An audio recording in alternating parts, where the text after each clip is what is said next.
Bonsoir à tous et Chloé va nous faire le lancement. Bonsoir à tous, donc je me présente, Chloé du service marketing chez PBS Vidéo et aujourd'hui on se retrouve en direct de notre showroom pour la présentation du webinaire sur le thème de la couleur au tournage et en post-prod, donc présenté par Stéphane Bernard. Bonjour. Réalisateur et photographe, et Hervé Petit, spécialiste de la couleur chez X-Rite. Donc je vais maintenant leur laisser la parole. Merci beaucoup Chloé. Donc on est en direct des studios de PBS Vidéo dans le sud de Paris. On ne vous donnera pas l'adresse parce que vous n'êtes pas censé venir visiter les studios. Donc on est dans un endroit secret. Top secret. Et Stéphane nous a préparé une présentation qui s'appelle La couleur au tournage et à la post-prod. Voilà. Donc d'abord on vous remercie d'être si nombreux à vous être inscrits, puisqu'on est à presque 400 personnes inscrites, ce qui est déjà quand même pas mal, sur un webinaire pour la vidéo. Je pense que c'est notre record pour le moment. Et j'insiste sur quelques détails un petit peu techniques, mais qui peuvent vous intéresser. Donc, avant qu'on lance vraiment, de toute façon, on attend que les uns et les autres se connectent parce que ça peut prendre un tout petit peu de temps. Il est que 18 h, donc on va attendre quelques minutes avant de lancer réellement les opérations. Je vous rappelle que donc c'est un webinaire, donc ça n'a pas vocation de tout expliquer. On va essayer de clarifier des choses, de vous donner envie d'aller plus loin. Mais c'est plus une invite qu'une formation, par exemple. On n'a pas de vocation à vous trouver des réponses à tout. Par contre, on vous a préparé des choses intéressantes. Le système qui est en place, c'est que nous, on peut vous parler, mais que vous ne pouvez pas nous parler. En tout cas, pas pour le moment. Dans un premier temps, Stéphane va vous faire sa présentation. Et vous verrez qu'il y a pas mal de choses interactives quand même. On vous posera peut-être une question à un moment ou à un autre, puisqu'on a préparé 2 petits quiz. Oui. Voilà. Et à la fin de la présentation de Stéphane, on fera une toute petite coupure et on terminera par une session questions-réponses. Dans cette session questions-réponses, vous pouvez interagir avec nous par le biais du chat. Donc, ce que je vous propose, c'est de nous envoyer un petit message juste pour tester votre chat et voir à quel endroit ça se trouve. Vous nous envoyez coucou, bonsoir, n'importe quoi, juste pour pouvoir voir si ça fonctionne bien entre vous et nous. Et moi, je vous dirai, puisque je vais faire le modérateur, bien sûr, pour cette session. Donc, j'ai par exemple Xavier Prévost, Jean-Luc Touillon qui m'ont envoyé un petit coucou. Bonjour. Voilà, ça roule. Bon, je vois que ça fonctionne. Donc, essayez de repérer où ça se trouve parce que vous ne connaissez pas forcément par cœur l'interface. Donc, si à un moment ou un autre, dans la partie session, dans la session questions-réponses, vous voulez nous poser des questions, eh bien, il faut que vous voyez à quel endroit vous pouvez interagir avec nous. Ça a l'air de fonctionner pour beaucoup. Voilà, c'est super. Bon, nickel. Bon, je vois que vous êtes nombreux.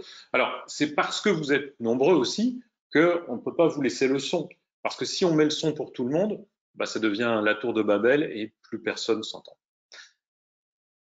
Maintenant, bah, on va attendre encore 1 minute peut-être. Mais en attendant, ce que je propose, c'est que Stéphane se présente. Tu vas te présenter, nous dire un petit peu ce que tu fais en ce moment, quels sont tes projets. Bonjour à tous et merci d'avoir rejoint le webinaire. Ça fait extrêmement plaisir d'être ici, déjà parce que c'est du broadcast. Et le broadcast, ça fait plus de 25 ans que j'y travaille. Et c'est pour ça qu'aujourd'hui, avoir l'occasion d'aider, de donner des astuces qui vont pouvoir, dans le cadre de la couleur qu'on va aborder ce soir, aider le processus pour que ça soit plus simple et éviter certaines erreurs qu'on retrouve souvent. En tant que monteur, j'ai la chance d'avoir été monteur sur les premières stations à vide il y a déjà 25 ans. Donc, ça veut dire qu'il y a beaucoup de rushs qui sont passés entre mes mains, il y a beaucoup d'étalonnage qui est passé entre mes mains également, et beaucoup de conformations à destination principalement de films institutionnels et également de la télévision. J'ai cette chance d'avoir la certification prêt à diffuser qui permet aujourd'hui de s'orienter directement vers des exports de vidéos, anciennement en cassette et aujourd'hui bien sûr en mode fichier à destination soit des télévisions, soit des serveurs de télévision, vous l'aurez compris. on est passé, et on va y revenir dans un petit historique par rapport à la vidéo et la couleur, on est passé de la cassette analogique au fichier numérique. Alors, je t'arrête parce que là, je propose que tu lances ta présentation Voilà. à ce sujet-là. C'est parti. Donc, je vous propose de démarrer. Allons-y. Donc, moi, je vais me mettre sur ceci.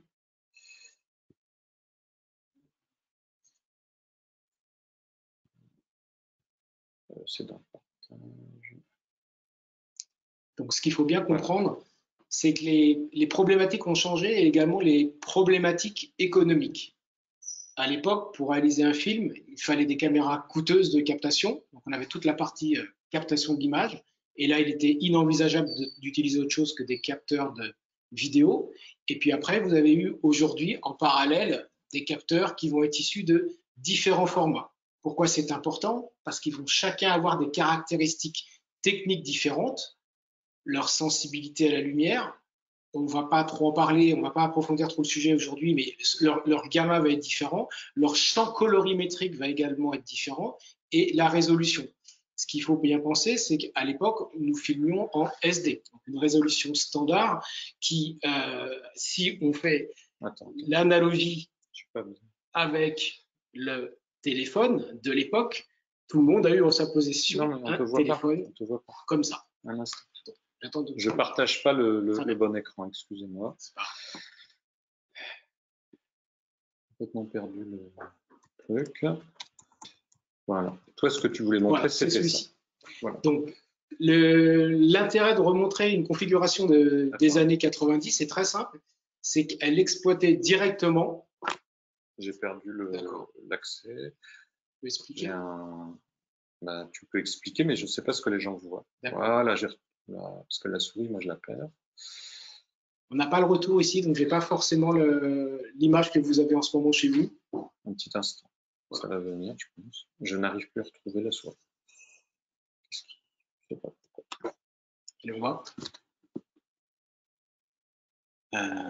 C'est bien. Alors, tu es en mode présentation. Oui, ok. Voilà. Donc, ici, on est bien. Sinon, le slide me suffit derrière. Ouais, vas-y. Voilà. Donc là, ça marche. Parce que nous, on a récupéré le slide. Donc l'idée, c'est quoi? L'idée de ce slide, il est fondamental pour bien comprendre ce qu'on appelle le NLE, de non-linear editing, le montage non linéaire, qui est qu'on est passé de cassettes où les machines, aussi bien pour de l'audio, c'était du Nagra, c'était pour faire du linéaire, il fallait couper avec du scotch pour faire du son. On avait l'équivalent avec les cassettes vidéo. Et quand le montage numérique est arrivé, il a permis de monter des plans, des bouts à bout qui, eux, n'allaient pas être dans l'ordre des séquences 1 filmées, 2 digitalisées. Donc, on allait avoir une souplesse énorme au montage. On allait pouvoir déjà digitaliser à des vitesses qui vont aujourd'hui plus de ce qu'on appelle le rapport 1 pour 1. Je vous donne un exemple.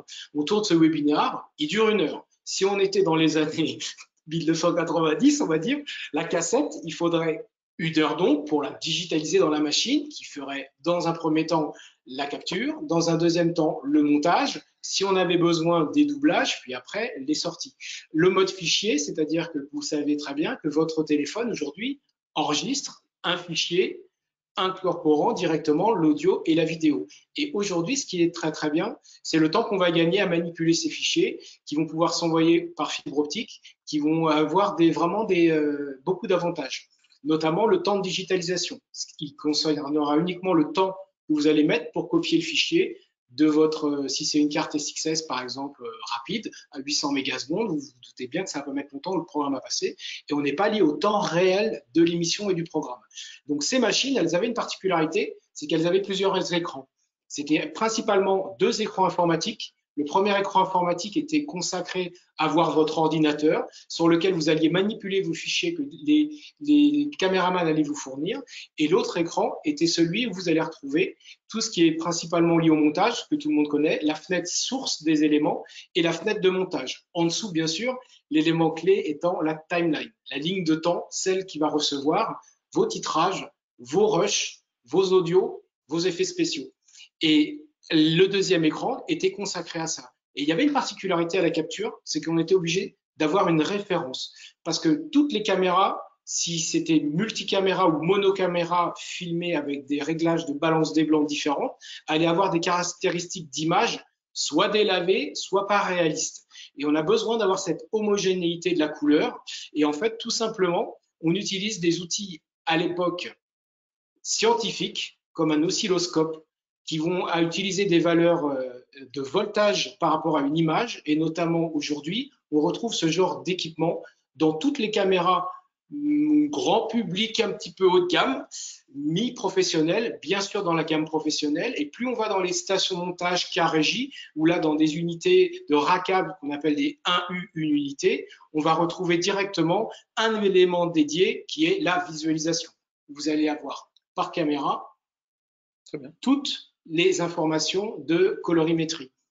Petite pause.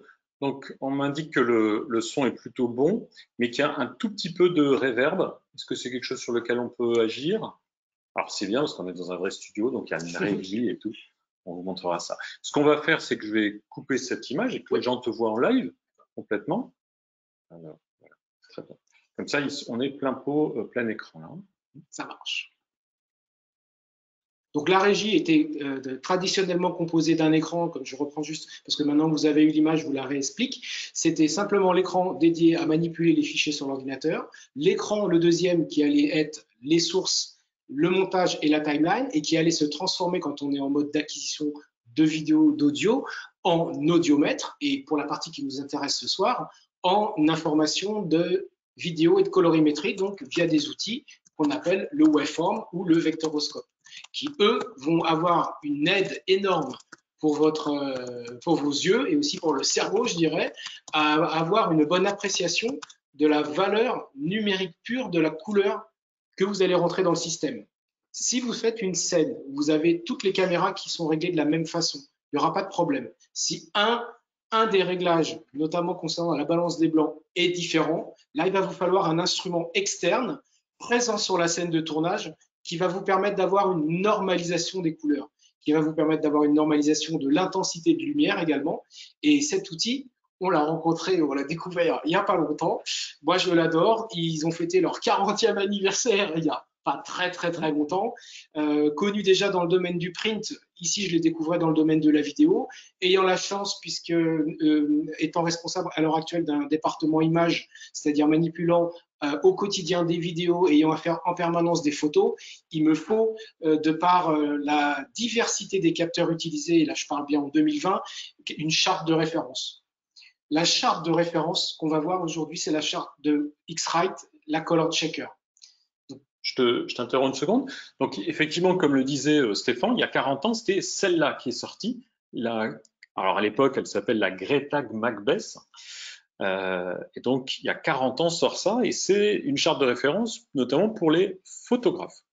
Et celle sur laquelle on va travailler avec vous aujourd'hui, c'est sa version déclinée pour la vidéo, qui permet de gagner un temps considérable au montage. C'est pour ça qu'on a invité Stéphane, c'est pour qu'il puisse vous expliquer qu'est-ce que ça apporte d'intégrer ce genre d'outil dans un flux montage vidéo. Et le secret, c'est de l'utiliser dès le tournage, de l'intégrer dès le tournage pour avoir ce point de référence qui va permettre au montage d'aligner plusieurs caméras quand on est en mode multicaméra, ce qui est assez courant finalement en tournage en 2020. Vas-y, tu peux la prendre. Et puis aussi qui permet d'une scène à une autre, même si on a la même caméra, les conditions de lumière et d'éclairage peuvent changer, d'avoir un point de référence pour ensuite choisir d'un point de vue créatif si ce qui doit être le même élément dans la narration, c'est la lumière, oui, ou la teinte chair de l'acteur, ou le logo d'une marque. Ça, il va nous expliquer ces éléments-là. Donc ça, c'est une version qui s'appelle la Color Checker vidéo classique. Tu peux la retourner parce que elle permet de faire une balance. C'est un gris neutre. Et quand on la tourne de l'autre côté, tous les réglages en termes de couleur. Et puis, vous verrez qu'on a des modèles un petit peu plus grands. Je ne sais pas si on peut la voir. Je vais la sortir ici. Parce qu'il y a des versions, en fait, adaptées, voilà, en fonction des métiers, puisque là, Stéphane est aussi pilote de drone. J'ai la chance d'être pilote agréé de la DGAC, donc d'avoir le droit de vendre des images commerciales issues des images aériennes que je peux réaliser, les photos. Et en fait, le problème que l'on va rencontrer, aussi bien en caméra d'action aujourd'hui qu'en caméra de drone, c'est que la plupart des caméras de drone, simplement pour éviter l'effet que l'image tremble quand votre drone progresse dans une scène, qu'est-ce qui se passe? Vous verrez que votre drone, il est en mode paysage. Il va être à peu près dans les 90 degrés d'ouverture d'angle de vision.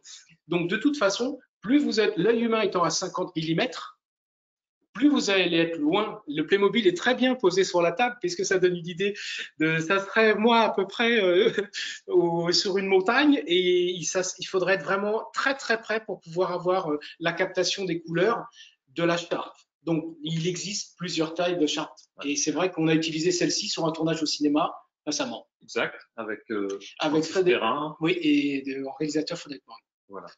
Donc, par exemple. Et donc, ça, c'est la version pour la vidéo. Il existe, alors, pour quand vous amenez celle-ci, alors, je sais que c'est tout petit. Ça marche ou il faut que je la prenne? Aussi. Je la prends. La nano. Hop. Parce que de l'autre côté du spectre, l'idée, c'est que si à un moment, vous avez besoin de filmer quelque chose, par exemple, pour faire du motion picture, si vous avez des petits Lego, ou si vous faites du tournage scientifique autour de plantes, en macro, d'insectes ou autre, c'est le contraire, il vous faut une charte toute petite, parce que les gros machins qu'on vous a montrés, c'est le contraire, ça va vous servir à rien. Donc voilà. Maintenant, on va montrer le principe, c'était juste pour vous dire qu'il y a des chartes adaptées à chaque utilisation. Je reviens juste également sur la charte petite, parce que je ne l'ai pas encore utilisée dans ce cadre-là. Mais il y a une caméra qui est beaucoup utilisée, sont les caméras 4K au niveau de la publicité de par leur résolution, et surtout un objectif qui est disponible ici aussi chez PBS System, c'est l'objectif qu'on appelle le probe. Le probe, vous l'avez certainement vu, il inonde YouTube en ce moment au niveau de ses vidéos. Ça se présente comme un long tube. Il a une particularité, c'est que l'éclairage LED est intégré à la lentille et il vous permet d'avoir cet effet d'optique, d'être tout le temps en macro. Et surtout, vous ne pourriez pas passer de par un boîtier professionnel et à vous rapprocher autant de la scène. C'est des scènes, pour vous l'illustrer, c'est des scènes où vous allez avoir par exemple un liquide gazeux dans lequel on plonge une caméra et là vous ne pourriez pas, de par le corps de la caméra lui-même, rentrer dans cet endroit-là. Et plus la charte elle est petite, étant donné que vous allez être en macro, ça va être d'autant plus simple. Parce que comme je vais vous le montrer tout de suite après, l'idée pour pouvoir bien calibrer les chartes X-Rite, c'est qu'il va falloir les zoomer ou s'en rapprocher, mais ne jamais la rapprocher de l'écran. On voit trop de personnes qui rapprochent les chartes quand ils veulent mesurer, et en fait, c'est une erreur. Et je vais me servir de Hervé qui est assis face à la caméra pour illustrer près de son visage. Je vais regarde près de la caméra, voilà. Là, il faudrait prendre exactement la mesure ici. La mesure ici, elle est parfaite au niveau de la captation.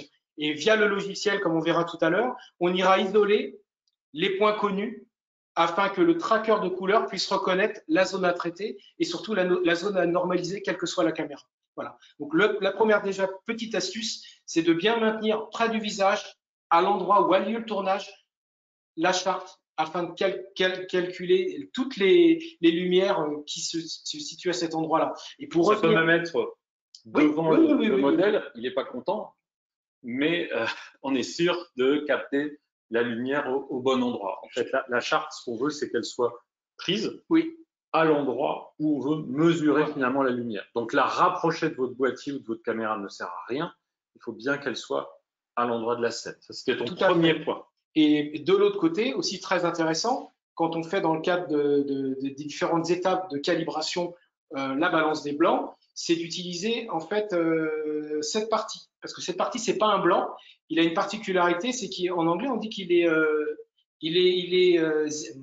comment on dit déjà? On dit qu'il est, il est neutre. Il est neutre, mais il a une particularité, c'est qu'il reflète toutes les ondes magnétiques qui composent la lumière. Voilà. Le neutral, c'est le neutral. Le nom m'échappe, ça me revient tout à l'heure. Et donc la gris neutre. Gris neutre. Et donc la particularité, c'est que ici aussi, il s'accompagne de quatre petits coins qui vont permettre de faciliter son isolation. Si jamais le logiciel que vous avez décidé d'utiliser n'intègre pas par défaut la charte. Parce que vous verrez, il y a une possibilité automatique. Et pour les autres logiciels, on peut aller isoler les teintes et aller travailler la colorimétrie avec la pipette, j'ai envie de dire, à l'ancienne. Dernier aspect, vous avez également, et j'aurais dû vous le montrer tout à l'heure sur la charte plus dédiée à l'aérien, une mesure ici qui va vous permettre, via une loi mathématique de triangulation, d'évaluer la distance à laquelle vous vous trouvez de la caméra. Voilà. Donc ça, c'est ton premier truc, c'est de dire, c'est important de capturer les conditions de lumière et d'éclairage de la scène. Donc ça sert à rien de rapprocher la charte de la caméra, puisque ce qu'on veut, c'est la scène qu'on veut. Exactement. Et là, on a une très bonne illustration, c'est qu'on a des panneaux devant les panneaux LED, et en fait, on voit bien qu'ils font un objet de coupe lumière. Et si je me situe ici, on voit bien que déjà l'éclairage, donc la luminosité, a changé. Par rapport au réglage de la color checker, il y a ici la balance des blancs, de l'autre côté les couleurs, mais vous avez également aussi, et très important, l'intensité de la lumière. Et on ne pourra pas faire d'étalonnage sur votre vidéo. C'est impossible de faire un étalonnage si vous êtes surexposé. Je vous prends l'analogie par rapport à un logiciel de retouche photo. S'il n'y a pas de pixels dans votre image, si elle est blanche, vous ne pourrez pas adapter de filtre dessus, puisque le logiciel ne détectera pas de pixels à modifier. Aujourd'hui, on parle juste de colorimétrie, mais même s'il s'agit de flou, la zone est brûlée, j'ai pas de pixels dedans.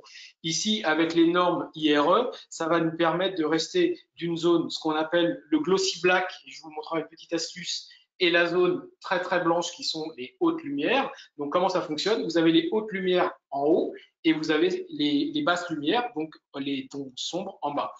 Ici, vous pouvez remarquer, je vais vous la faire volontairement et très facilement avec une lumière qui se trouve ici, briller, que la teinte est brillante. La teinte est brillante, vous voyez, je vous la mets comme ça. La teinte est brillante tout simplement parce qu'en fait, il va falloir chercher à ne pas la faire briller. Et là, on saura qu'on est dans une valeur de noir très sombre. Et beaucoup de caméras professionnelles ont la chance d'avoir ce réglage, d'avoir la balance des noirs en plus de la balance des blancs.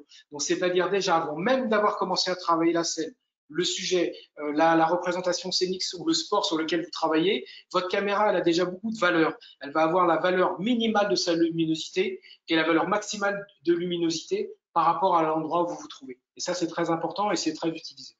Ça s'utilise notamment, et on ne rentrera pas ce soir forcément dans le détail, mais avec tous les waveforms, donc les mesures de signaux numériques des couleurs et de l'illumination qui vont vous permettre de voir à quel moment vous sortez ce qu'on appelle de l'échelle et quand vous êtes en deçà également. Très bien. OK, donc tes conseils. 1, il faut filmer la charte là où on veut être. Très important.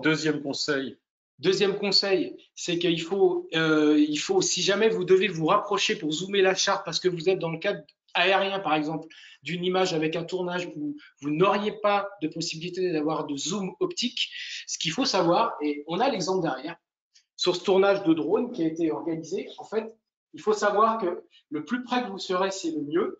Et si vous avez la possibilité de zoomer, c'est bien. Mais quel que soit l'endroit, on sera toujours capable d'isoler la partie pour aller retrouver. Après, je voudrais faire un petit aparté sur l'autre charte. Si tu peux me la passer après, s'il te plaît. La charte au mur. La charte. Attends, parce que j'ai l'impression que les gens n'ont. D'accord. Est-ce que vous avez une bonne image et un bon son? Juste, donnez-nous juste un petit retour qu'on comprenne, parce que j'ai des personnes qui me disent qu'ils ne voient pas, donc c'est un peu gênant. On peut avoir l'image en grand, donc vous n'auriez pas l'image en grand. Ça, c'est gênant. Non, Patrick nous dit que c'est parfait. Donc, vous voyez bien Stéphane, on est là, tout est bon. Bon, écoute, ça devrait être bon, là. Oui, j'avais besoin de la grande. Et voilà. La particularité, c'est celle-là qu'on avait utilisée, notamment. Voilà, très bien. L'idée, c'est qu'en fonction de l'endroit où vous êtes, et si vous êtes en drone, il y a de fortes chances que vous soyez à l'extérieur, c'est de la préserver de la poussière, des projections de cailloux, entre autres, ou d'un décollage. On va parler de drone, pas de tournage par hélicoptère, mais c'est similaire, on a le même procédé. Le petit truc en plus, c'est si la nappe ici est la base de votre sol, ne la posez jamais au sol, même si vous la calez. Parce que quand le drone atterrit, voilà, au coup d'école, ou se rapproche, et c'est simplement que les hélices vont générer, ce qui est tout à fait normal, un effet de souffle. Un effet de souffle, et ça ne va pas vous envoyer que de l'air propre. Il n'y a pas de filtre. C'est-à-dire que si vous êtes dans des conditions de bois, boisé comme ça, ou dans un champ avec des chevaux, comme c'est déjà arrivé, là, c'est de la poussière qui va arriver directement, et au lieu de s'évacuer, dessous la charte, je vais y venir, elle va être projetée dessus et elle va venir que brouiller la captation qui a besoin au moment de la calibration d'être la plus claire possible. Vous avez une calibration avant le tournage, avant le clap, et vous avez une calibration après le tournage. Donc il faut qu'elle soit le plus dégagée, le plus pure par rapport aux couleurs initialement créées. Donc et on laisse de la garde au sol. Alors ma recommandation, c'est vraiment de laisser 80 cm de garde au sol. 80 cm, quel que soit le drone, même si vous êtes en 8 hélices, il n'y aura aucun problème. Le vent s'écoulera en dessous et ça passera bien. Tu veux me dire quelque chose par rapport au noir brillant? Le noir brillant, exactement comme tout à l'heure. Là, on voit encore mieux sur la grande charte que tout à l'heure. Il faut absolument s'arranger pour l'orienter souvent vers le bas, parce que peu d'endroits vous allez émettre la lumière vers le bas, afin de ne pas le rendre brillant. Pour qu'au moins une des frames que vous capturez soit avec un noir qui soit exploitable. Si vous avez un reflet dessus, vous ne pourrez pas l'exploiter pour faire l'exploitation en fait des couleurs de la charte. Tout à fait. Voilà. Donc ça, c'était 3 grands conseils pour la charte. Oui, tout à fait. Je voulais revenir un petit peu en avant. Dans les années 90, on avait finalement pour tourner que des caméras professionnelles. Oui. En 2020, on a quoi? Parce qu'en 90, on trouvait les téléphones qu'on avait. Voilà, je vous ai retrouvé ça. Pour l'occasion, c'est un petit téléphone à clapet comme on a tous vu. On fait pas l'essai de l'allumer, mais par contre, je vais quand même regarder dessus. C'était un 1 mégapixel à l'époque. 1 mégapixel, ça se complique. Et en plus, vous savez bien que la difficulté là, on est en 2020, tout à fait. Donc oui. Donc là, par exemple, là, on est passé sur du 2020 comme montrait Hervé. Moi, il m'arrive très bien souvent d'avoir à compléter, ne serait-ce que pour un plan de coupe par rapport à l'interview. Un plan de coupe, c'est un bon exemple. Un plan de coupe sur les mains d'Hervé, s'il fallait faire un plan de coupe, si c'était une interview à réaliser qui serait diffusée ultérieurement, on aurait la caméra principale calibrée sur son visage et avec le téléphone, on aurait en permanence, si c'était une explication où il montre par rapport à une utilisation de tablette graphique ou par rapport à un trackpad, ses mains en train de manipuler le trackpad. Et en fait, afin d'avoir la même calibration, il faudrait mettre la charte graphique sur les deux et on aurait cette homogénéité au niveau des couleurs. Alors, on m'a dit qu'on nous voit, mais en picture-in-picture, tu sais changer ça? Pourtant, là, moi, je vois l'écran principal, ça devrait être bon. Alors, je peux essayer d'afficher autre chose. Mon écran, non? Et là, ça couperait la vidéo, c'est ça? Oui, d'accord. Okay. Ça, c'est pas bon. Ça, c'est bon. Okay. Peut-être un réglage ici. Je te laisse regarder. Un tout petit instant. Continuer en audio ou on attend un petit peu? Un tout petit instant.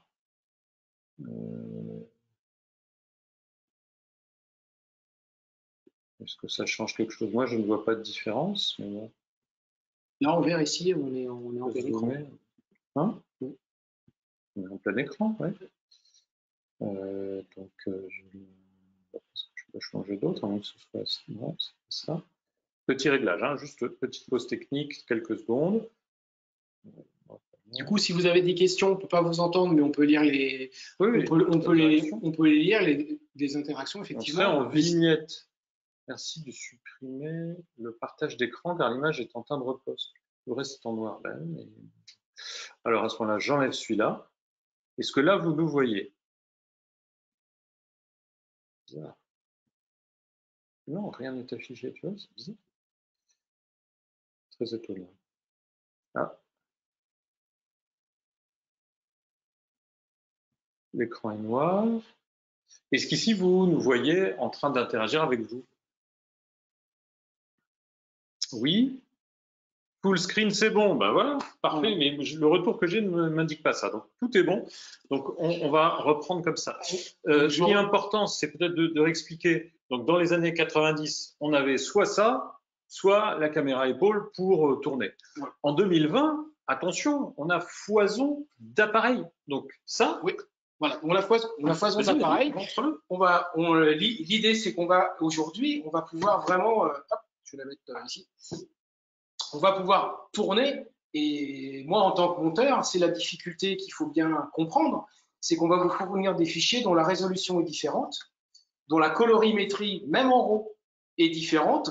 Et c'est pour ça qu'il va falloir faire extrêmement attention, parce que un petit détail, les gens pensent beaucoup à la caméra, au smartphone de définition qui a filmé, etc., à la caméra d'action On prend même des caméras d'action très haute définition qui ont filmé.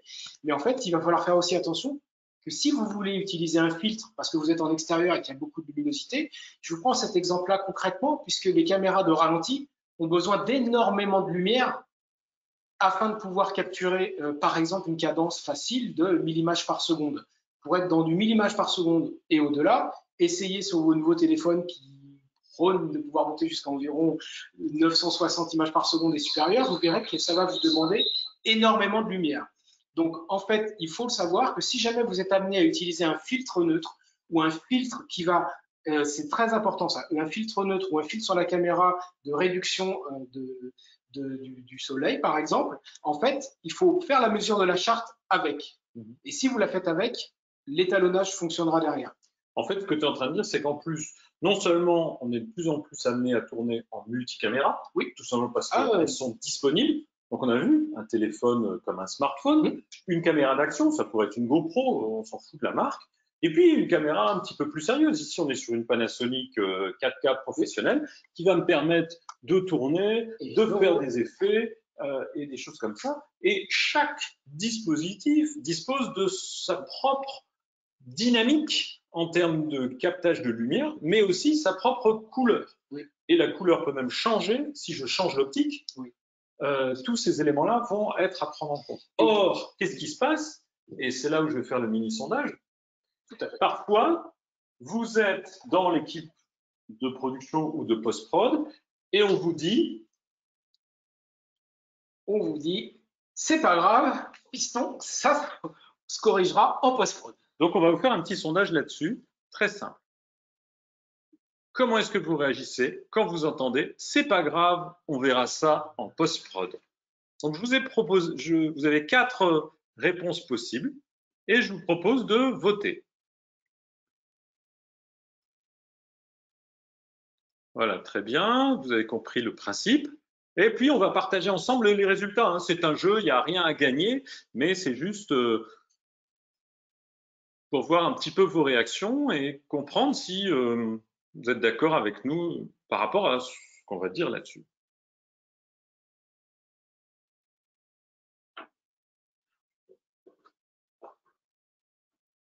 Alors, je laisse encore un petit peu de temps. Vous êtes 40% à avoir voté. Ça monte, ça monte, ça monte, ça monte.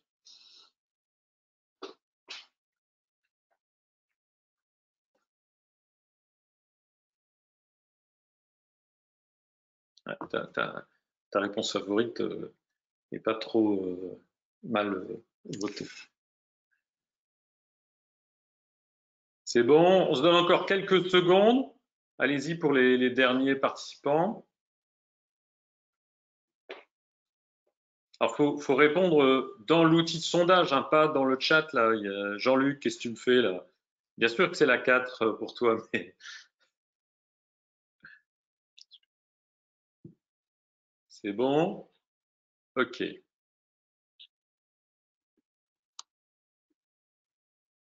Donc, on va fermer le sondage. C'est bon, les derniers, ça y est? Ah, encore? On va fermer le sondage, désolé. Et maintenant, je le partage avec vous. Voilà. Donc, vous êtes 4% à dire, bah oui, c'est vrai, on peut tout corriger en post-prod.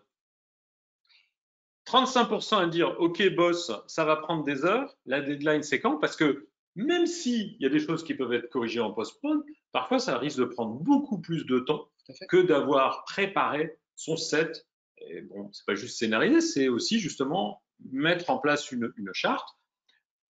Certains, 27% d'entre vous disent non, il n'y a que les mauvais qui passent la patate chaude en post-prod, et vous êtes 34%, donc quand même une grande majorité à dire non.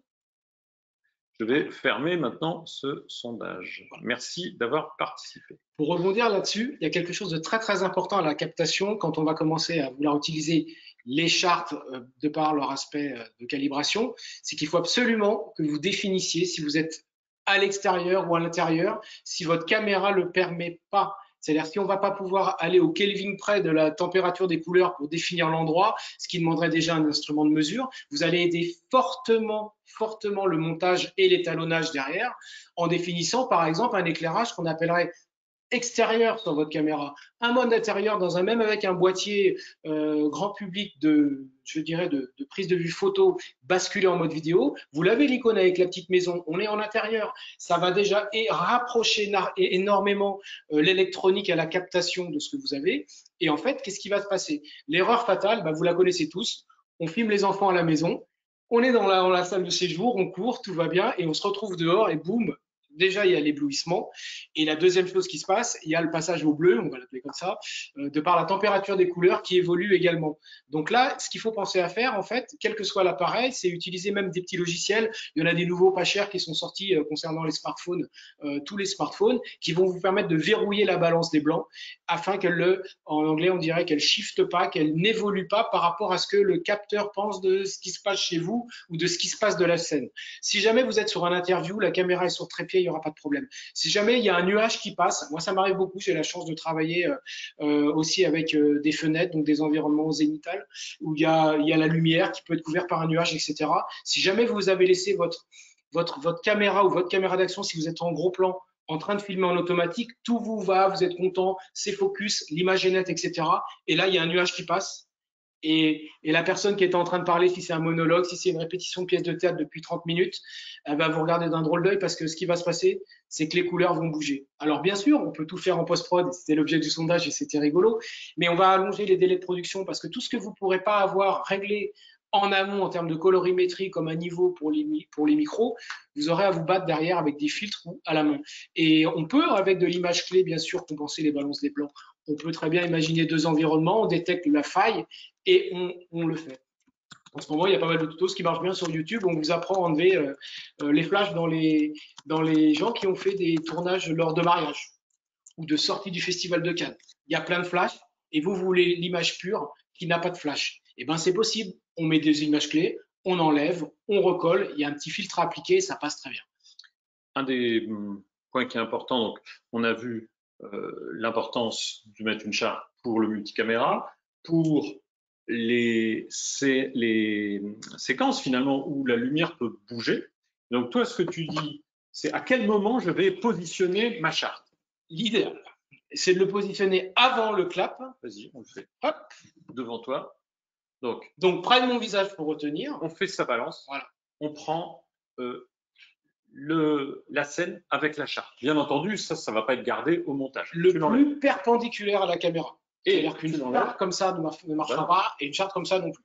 Tu l'enlèves. Hop, là, on lance le tournage. C'est parti. Et on fait le tournage. Bienvenue.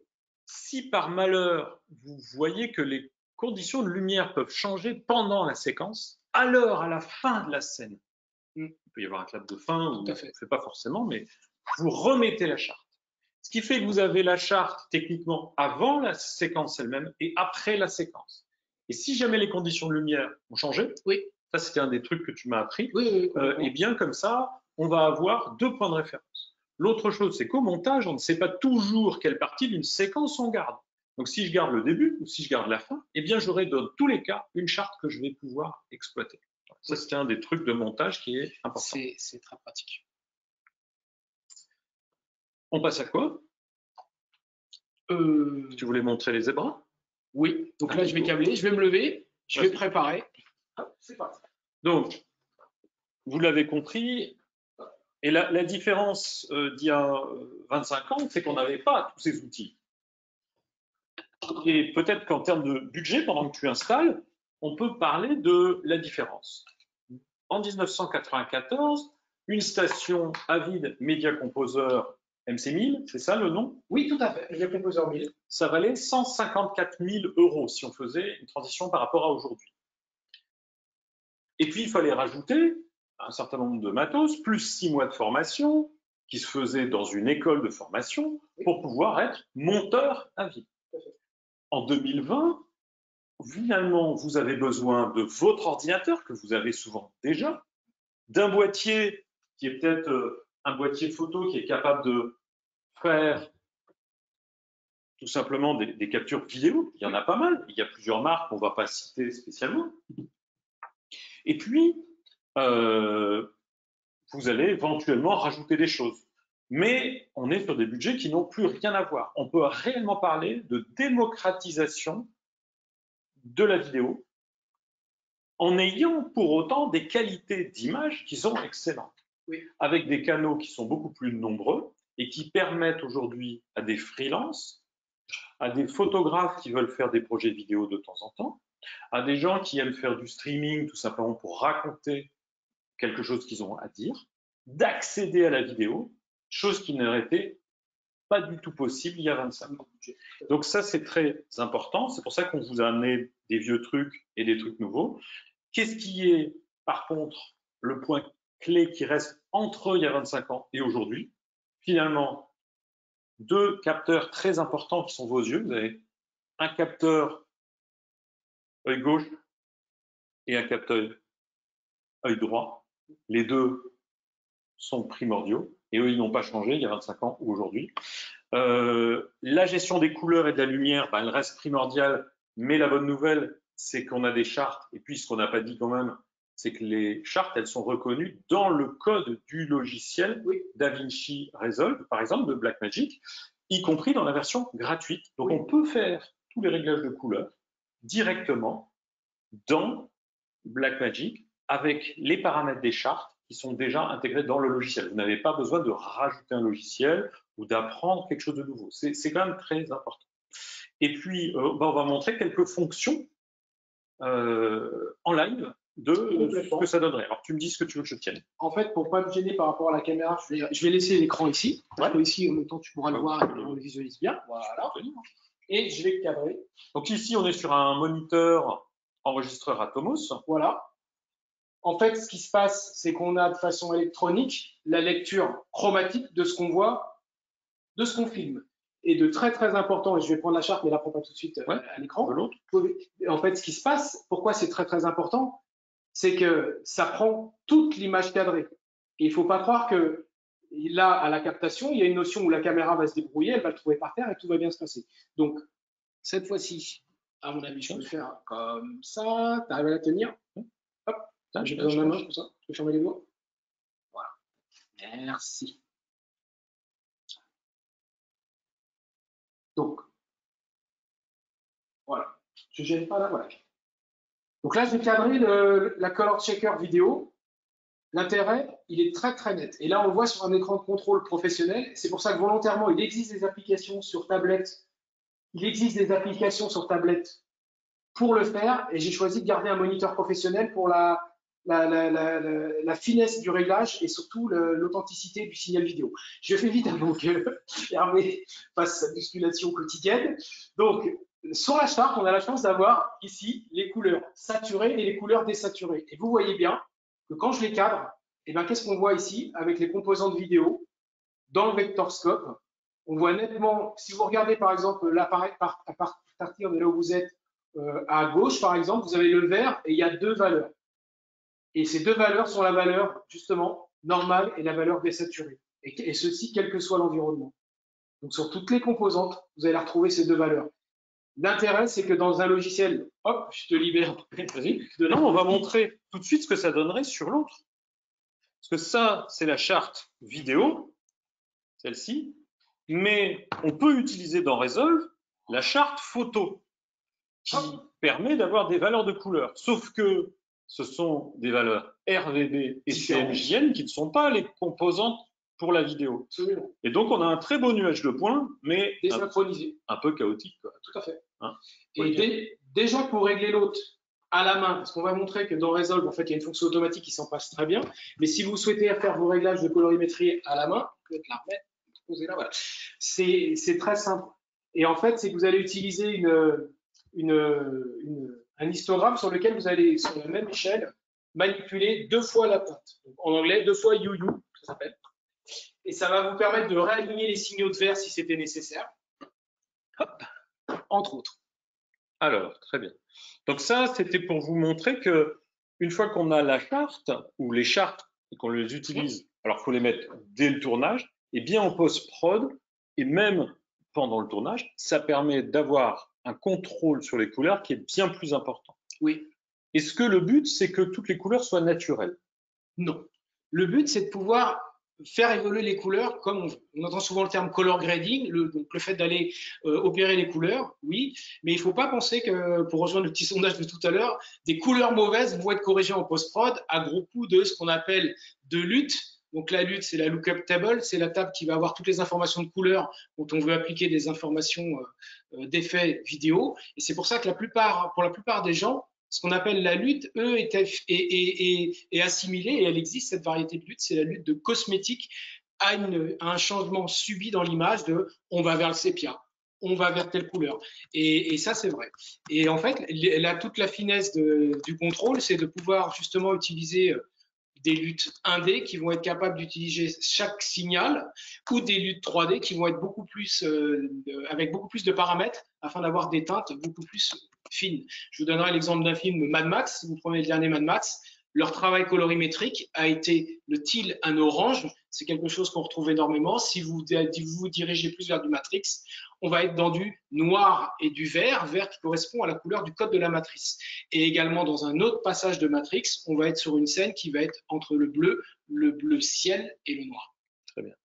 On me demande, bon, c'est pas grave, on n'est pas encore dans la session questions-réponses, mais comment s'appelle l'application sur ta tablette? Tu connais le nom? Là, j'ai volontairement pris l'application photo, en fait, je vais vous montrer. J'ai volontairement pris l'application photo. Donc, c'est l'application photo d'Apple. L'application de la tablette, par défaut. L'application photo d'Apple. C'est ça. Et l'autre application, il y en a deux qui sont bien. Il y en a même un peu plus de deux, mais il y en a deux qui sont très très bien et qui sont sympas. La première, c'est très connu, c'est Filmic Pro. Filmic Pro va vous permettre de basculer en mode manuel, tout ce que vous ne verriez pas en temps normal sur une caméra, où vous allez vous contenter déjà de ne pas oublier de mettre REC quand vous enregistrez. Et en fait, ce qui va se passer, c'est qu'elle va vous permettre justement d'avoir une ouverture constante, d'aller chercher des… Ici, on le voit bien, vous voyez sur l'application que j'ai pris là, c'est la deuxième, c'est Protec. Protec, elle a l'analyse par exemple de la zone zébra, et ça tombe bien parce que vous voyez tel qu'est positionnée la charte sur la table. Là, je pense que vous le voyez, si je ne bouge pas trop. On a l'affichage du zébra par rapport à la zone highlight, la zone brûlée. Et vous avez également un waveform. La parade, si on était dans Resolve, qui s'affiche ici, donc sur 3 valeurs, le rouge, le vert, le bleu. Et l'histogramme, qui est propre à tous les logiciels. Logiciel fixe, logiciel de retouche d'image, ton sombre, ton moyen, ton clair. La lecture se fait de gauche vers la droite, au même titre que la parade. La parade, si on passait un élément devant, en fait, ce qui se passe, c'est simplement que la lecture se fait toujours de gauche à droite sur la scène. Donc, c'est bien parce que ça va vous permettre, sous un angle de courbe, de visualiser si une zone est surex. C'est pour ça qu'il y a beaucoup de steadicamers qui ont le retour uniquement avec le vectoroscope, uniquement avec le waveform pendant qu'ils filment, parce qu'indépendamment de ce qui est filmé, s'ils ne veulent pas tomber chuter pour à un moment donné faire un check de l'image, ils vont avoir ces valeurs-là. Et ils sauront tout de suite, en fonction de tout ce qu'ils filment, si les valeurs minimales sombres ou les valeurs maximales hautes sont dépassées dans le cas de la hauteur. Voilà. Et c'est vrai que ce logiciel, celui-ci, c'est Protec, il vient juste de sortir. Ils sont en train de l'améliorer au fur et à mesure. Ils ont une version pas gratuite, mais il vaut pas cher. Et il y a une version avec abonnement. La version avec abonnement, je ne l'ai pas testée. Je le ferai certainement par la suite. Mais c'est vrai qu'ils sont assez complets. Et en plus, ils ont aidé en mettant tout un système de lutte aussi. Donc, vous avez tout un système concernant la transformation de… Vous voyez, là, par exemple, c'est la version gratuite. Donc, vous voyez, ici, on a directement, au même titre que vous ferez dans un logiciel qui a des filtres téléchargés, on vous propose le black and white. Et vous, comme vous le voyez, ici, on est toujours sur une valeur. Tac, l'image en modification, etc. Et vous pouvez toujours en régler l'intensité avec le curseur derrière. Merci. Hop, très bien. Un point important aussi. On a vu l'intérêt d'avoir des chartes pour pouvoir caler les couleurs. Mais un très gros changement, tu me dis si tu es d'accord, c'est qu'aujourd'hui, on a la possibilité de disposer d'écrans de post-production vidéo dans des budgets qui sont abordables. On ne dit pas que c'est pas cher. On dit abordable parce qu'on est des gens sérieux. Il est vrai qu'il y a encore quelques années, un écran 32 pouces comme celui-ci, je ne sais pas si vous imaginez, on est sur un 32 pouces 4K UHD HDR qu'on va pouvoir déployer pour pouvoir faire notre travail en vidéo. Mais ce qui est très important, c'est qu'on l'a vu, en post-prod vidéo, pour ceux qui connaissent la photo, vous vous dites, bon, c'est un petit peu comme notre travail avec Photoshop ou avec Lightroom. Pas du tout.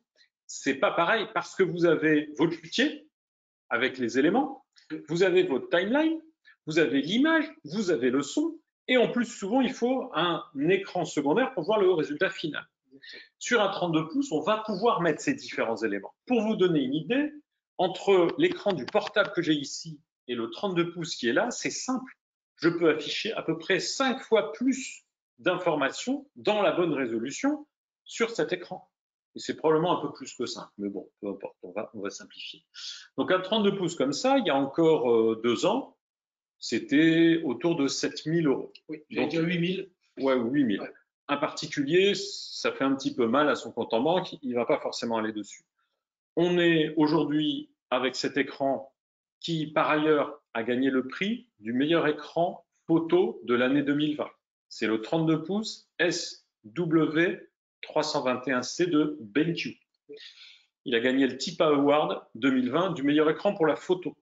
Mais, c'est là où ça nous intéressait de montrer ça aujourd'hui chez PBS, mais cet écran est aussi un écran de post-production vidéo 4K UHD HDR avec une finition mat. Il est livré avec la visière anti-reflet, parce que bien entendu ici là on est baigné de lumière, mais en post-prod, est-ce que tu peux nous dire à quoi ressemble ton espace pour travailler? Eh bien, ça ressemble à des rideaux fermés. Il n'y a pas eu d'œil. Rideaux fermés. Les gens qui travaillent, et vous le savez également, les gens qui travaillent beaucoup déjà en retouche photo ont besoin de faire fi de la lumière ambiante, mais aussi de la calculer. C'est pour ça que tout ce qu'on vous dit n'a de sens que si votre écran est calibré.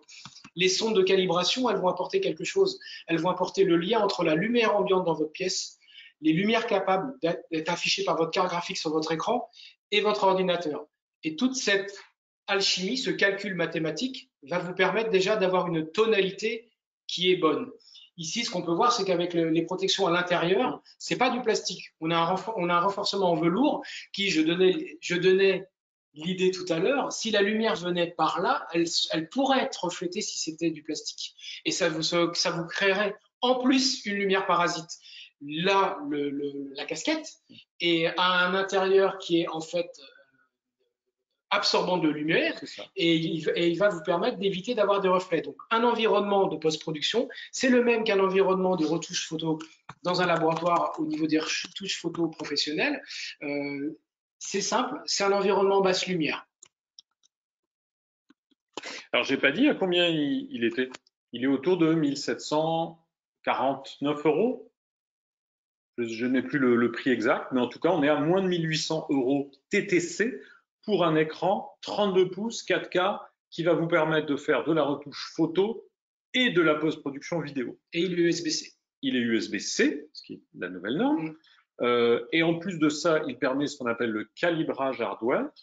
Et ce qui est très important de comprendre, c'est que dans cet écran, on va pouvoir lui créer plusieurs profils. On ne va pas faire un profilage en live ici, mais typiquement, on va lui créer un profil qui va être stocké dans l'électronique de l'écran pour mes réglages pour la retouche photo. Oui. Toi, tu en fais beaucoup, oui. la retouche photo. Énormément. Ensuite, je vais créer un profil pour la post-prod vidéo où je vais émuler l'espace de travail DCI P3 puisqu'il est capable de le reproduire à 95%.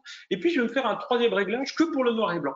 Voilà. Pourquoi? Parce que en photo comme en vidéo, quand je regarde une séquence ou une vidéo en noir et blanc, eh bien, je vais avoir une attention beaucoup plus précise sur certains aspects. Par exemple, la gradation des tons, les détails dans les très hautes ou dans les très basses lumières. Finalement, quand je regarde en noir et blanc, je ne suis pas distrait par les couleurs. Oui. Et ça permet de voir certaines choses différentes, comme une deuxième lecture. Quand on travaille de manière professionnelle, il y a pas mal de grands professionnels en post-prod et en retouche photo qui switchent à un moment donné en noir et blanc et qui vont aller regarder et trouver des petits détails en plus.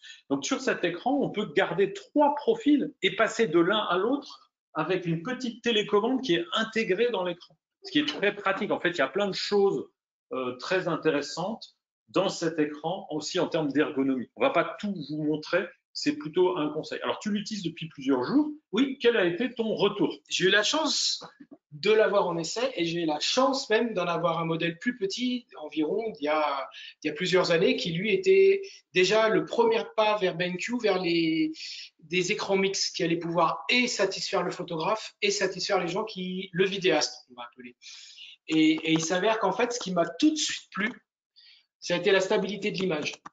La stabilité de l'image, c'est-à-dire que c'est très important même au-delà du travail. C'est celle qui fera que vous n'allez pas vous coucher avec les yeux rouges. On voulait vous le montrer et je ne l'ai pas retrouvé. C'est très drôle comment on caractérise les monteurs ou les étalonneurs. C'est très simple, c'est ceux qui sont le dernier étage allumé à 2 heures du matin dans un grand immeuble. La dernière fenêtre allumée, c'est l'étalonneur parce qu'il se couche tard. Et en fait, parce qu'il se couche tard, il protège ses yeux. Et typiquement, avoir une dalle qui n'a pas trop de problèmes de densité, ça évite à l'œil de s'ajuster en permanence et c'est très reposant. Donc, ce qui m'a tout de suite plu, c'est l'homogénéité de la dalle. Sa grandeur, j'ai aimé parce qu'effectivement, par le passé, avec 4 systèmes à vide, il fallait plusieurs écrans. 2 écrans plus un overlay qui va être l'écran de sortie pour contrôle. Ici, on peut faire tous les écrans dessus. Donc ça, c'est bien. C'est une possibilité.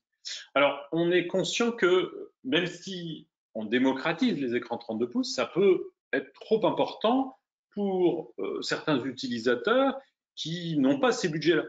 Et est-ce qu'il existe des écrans, finalement, à moins de 500 € qui permettent de travailler de manière professionnelle? Et la réponse, c'est oui. C'est pour ça qu'on vous a amené celui-ci. Si tu veux bien te décaler un tout petit peu, Stéphane. Bien sûr.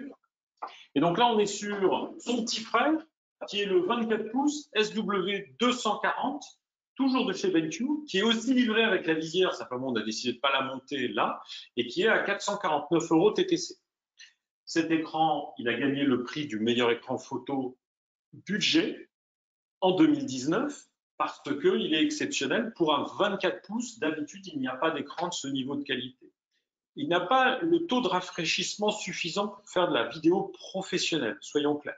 Mais on peut faire du montage vidéo dessus en acceptant, en tant que monteur, on peut le comprendre, que de temps en temps, par exemple, si vous avez une balle de tennis qui fuse sur l'écran, vous allez avoir une trace qui va apparaître à l'écran, mais qui n'est pas dans le fichier.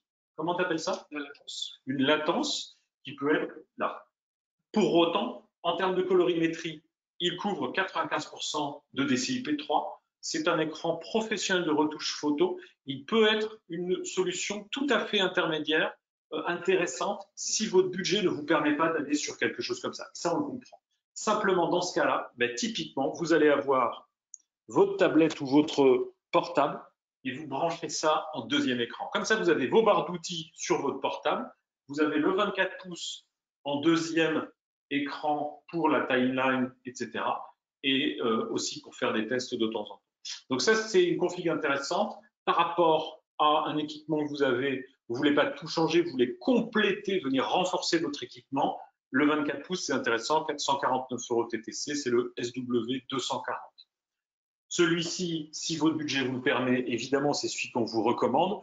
SW321C, c'est une tuerie parce que en photo comme en vidéo, c'est un écran qui est exceptionnel, même par rapport à d'autres produits de la marque BenQ, et il se différencie pratiquement pas d'écrans beaucoup plus coûteux, par exemple de marques comme EIZO, qui vont chercher beaucoup plus loin dans le budget.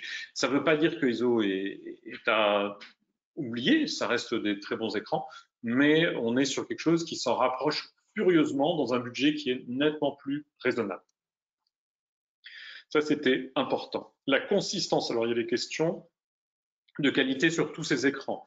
On est sur des écrans professionnels, on est bien sur la gamme SW chez BenQ et non pas sur d'autres modèles. Vous avez des écrans BenQ qui commencent par BL ou PD, c'est pas les mêmes niveaux de qualité. On est sur une dalle IPS professionnelle avec une garantie de 3 ans. Ce sont des écrans qui tiennent bien la route. On ne peut pas, par contre, en termes d'électronique, être sûr qu'un écran n'aura pas de problème. Ce serait vous mentir. Mon conseil, là, parce que je fais aussi du support technique sur ces produits, c'est surtout si vous achetez un écran, que ce soit un BenQ ou un autre, vous le mettez en route et vous l'utilisez la semaine où vous le recevez. Ne le laissez pas dans un carton pendant 3 mois. D'abord, en France, il y a une garantie. Vous avez les 30 jours de retour possibles. Deuxième chose, la garantie du constructeur. Chez BenQ, quand vous avez un défaut, par exemple au déballage, ce sera beaucoup plus rapide que si vous attendez 2 ou 3 mois et que vous dites « Ah, je l'ai acheté il y a juste 3 mois et il y a tel truc qui ne marche pas ou tel bouton est cassé. » On ne sait jamais, ça pourrait arriver. N'attendez pas. Testez-le très vite, même si votre projet il est pour 2 mois plus tard. Ça vous permet comme ça de déclencher tout de suite le SAV. Si vous faites ça, vous êtes vraiment beaucoup plus tranquille. Après, c'est plutôt des écrans qui sont des écrans de très bonne durée de vie. Chez BenQ, j'ai plutôt eu d'excellentes surprises à ce niveau-là, y compris dans le cadre d'écoles de formation à la post-production vidéo qu'on a équipées avec plusieurs écrans. Je ne parle pas d'une unité, mais bon. Est-ce que le 24 pouces peut être branché en deuxième écran sur un iMac? Oui, il est même. En fait, tous ces écrans sont livrés en standard avec toute une câblerie. Donc USB-C, on a HDMI Oui. et DisplayPort pour le 32 pouces. HDMI, DisplayPort et DVI pour le 24 pouces. Il n'a pas d'USB-C. C'est tout. Faut typiquement, ce que j'ai fait, pour relier la tablette, j'ai branché avec un adaptateur HDMI. Le câble sera important, la qualité du câble. Oui. Veillez bien à prendre un câble de la norme la plus haute compatible au périphérique de sortie, à savoir un câble HDMI 4K et ce sera parfait. Mais typiquement, ces 2 écrans sont livrés pour chacun avec 3 câbleries différentes. Donc, à moins que vous ayez un ordinateur qui ait plus de 10 ans avec encore une connexion antique, vous allez pouvoir le connecter directement. Sous macOS, pour moi, je suis plus utilisateur de Mac, tous les écrans BenQ, je branche, ça marche tout de suite. J'ai rien besoin d'installer et les cartes graphiques, sauf, encore une fois, si vous avez un écran très très ancien, ça marche plutôt très très bien. Voilà. Donc ça, c'est sur les écrans puisque ça reste un des points clés. Est-ce que tu es d'accord si je te dis finalement l'écran, c'est le juge de paix et le pivot en post-production? Oui. Dès lors qu'il est calibré, oui. Dès lors qu'on est sûr qu'il a été calibré, oui, puisque c'est aujourd'hui on travaille en mode fichier, donc c'est vraiment l'étape finale avant qu'on fasse la confo, sans rentrer dans le détail, les étapes finales à destination de la livraison des fichiers, et ça va avoir valeur de juge de paix. Aujourd'hui, les logiciels de montage intègrent également et de colorimétrie intègrent tous les outils qui permettent de vérifier ces normes-là. Et en fait, dès lors qu'après vous respectez les normes et les résolutions, les données techniques de bande passante aussi, mais qui sont du domaine de la diffusion derrière, mais qui sont communiquées lorsqu'un client passe commande de vos audiovisuels, s'ils sont à destination de serveurs vidéo notamment, c'est complètement utilisable. Et le calibrage, c'est un petit peu comme d'accorder son instrument si on était dans la musique. Et là, je vais leur faire le deuxième petit sondage. Vous êtes d'accord? Vous êtes pareil? Je lance un sondage. Et donc, vous devez le voir apparaître. Donc, on vote à nouveau. Je sais, les municipales sont terminées, mais il faut continuer l'entraînement. Et donc, la question, vous l'avez vu, d'après vous, est-ce qu'un musicien accorde son instrument avant de jouer? Vous pouvez répondre directement sur le sondage.